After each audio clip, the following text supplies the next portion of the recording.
Cette question-là est très, très importante. Il faut faire les choses dans le bon ordre. C'est sûr que c'est plus sage de trouver une maison, d'avoir quelque chose, un projet à court terme, parce que les maisons se vendent très, très vite. Il faut être capable de planifier, de savoir où on va avant de vendre. Donc, si on n'a pas de plan de match vers lequel on va s'en aller, ça peut être quand même une décision qui, au final, va amener un gros stress. Donc, je suggère d'avoir les yeux au moins là, sur le prochain projet. Si la propriété, là, elle est bien listée, donc le bon prix, aux bonnes conditions, dans un marché comme on vit là, ça peut être très, très rapide. Tous les vendeurs qui appellent à l'agence pour vendre la propriété, la première question qu'on va leur poser, c'est « Avez-vous le plan suivant? » Si on a un plan B, le plan suivant, lors de la vente, tout va aller bien. Le fait qu'il y a un peu d'inventaire en ce moment fait que les acheteurs sont prêts à attendre, en fait.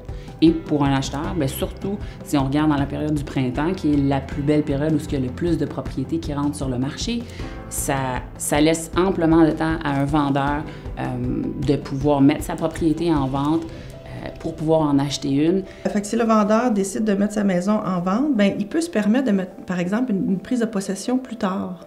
Donc, à ce moment-là, on peut dire, OK, je vends ma maison, mais je me donne 6 mois pour la prise de possession. Puis en ce moment, le marché permet ça encore au vendeur, donc il peut en profiter. Ça lui donne le temps. Donc là, il y a l'argent pour l'achat d'une autre propriété, ce qui lui donne une marge de manœuvre. En même temps, bien, il y a un bon délai de 6 mois là, pour se trouver autre chose. L'alternative la plus sécuritaire, je dirais, c'est de vendre, de louer temporairement et puis de magasiner là, par la suite la bonne propriété.